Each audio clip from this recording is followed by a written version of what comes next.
नमस्कार, मैं हूं दिवांजलि मोइत्रा। कहा जाता है कि इंसान दो ही परिस्थितियों में आगे बढ़ता है, डर और जिद। क्योंकि डर से कोई हाथ पीछे खींचता है या कोई डर से आगे बढ़ता है। दूसरे जिद कहने से तात्पर्य यह है कि जब इंसान कोई भी चीज पाने की कोशिश करता है तो वो अपनी हिम्मत और मेहनत के बल पर उसे पाने की कोशिश करता है। ठीक उसी तरह खाड़ी के देशों में यही चल रहा है। 1948 में इजराइल की स्थापना के बाद पहली बार खाड़ी के 4 शक्तिशाली देशों ने इजराइल से हाथ मिला लिया। मतलब ये कि यूएई, सऊदी अरब, कुवैत के बाद बहरीन ने भी मान्यता दी। अगस्त में यूएई की घोषणा से पहले इजराइल का खाड़ी के अरब देशों के साथ कोई राजनीतिक संबंध नहीं था। आपको याद होगा कि पिछले महीने इजराइल और यूएई के बीच पहली आधिकारिक उड़ान भरी गई, जिसे रिश्ते सामान्य करने के क्रम में एक बड़ा कदम माना गया। यहाँ पर एक जानकारी देते चलें कि दशकों से अधिकतर अरब के देश ये कहते हुए इजराइल का बहिष्कार करते रहे कि वो फिलिस्तीनी विवाद के निपटारे के बाद ही इजराइल से संबंध स्थापित करेंगे। लेकिन अचानक समय और परिस्थितियां बदली और अमेरिका के कहने पर पिछले महीने संयुक्त अरब अमीरात ने इजराइल के साथ अपने रिश्ते सामान्य करने पर सहमत हुआ। तभी से ये अटकलें लगाई जा रही थीं कि बहरीन भी ऐसा ही कर सकता है। बीते शुक्रवार को दोनों देशों के बीच समझौता हो ही गया। राष्ट्रपति ट्रंप ने ट्वीट किया कि 30 दिनों के अंदर इजराइल के साथ शांति समझौता करने वाला दूसरा अरब देश बहरीन है।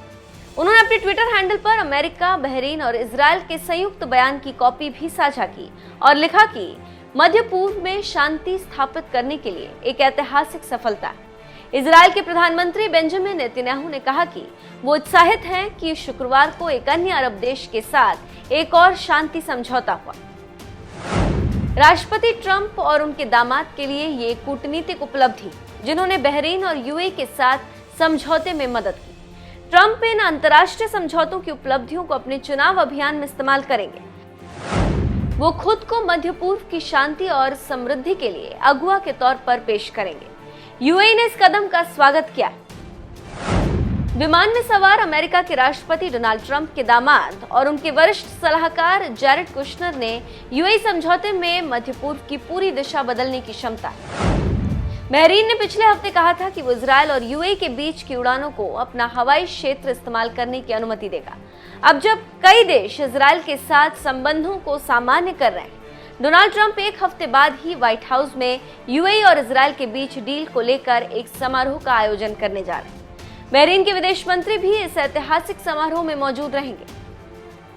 यहाँ पर जानकारी देते चले कि डोनाल्ड ट्रंप की पहल के कारण ही संयुक्त अरब अमीरात के क्राउन प्रिंस शेख मोहम्मद बिन जायद की अध्यक्षता में 13 अगस्त 2020 को इजराइल के साथ पूर्ण राजनयिक संबंधों की स्थापना की घोषणा की थी, जिससे अमेरिका ने अपनी रणनीति को सफल कर लिया था। विदेशी मामलों के जानकारों की माने तो अरब देश और इजराइल के बीच समझौता कराकर अमेरिका ने एक तीर से 2 निशाना साधा।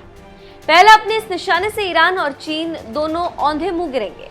दूसरा, रूस और चीन और ईरान तीनों का जो गठजोड़ सफल हो रहा था उसको थोड़ा धक्का लगा है और इस तरह अमेरिका ने चीन और रूस पर बढ़त बना ली।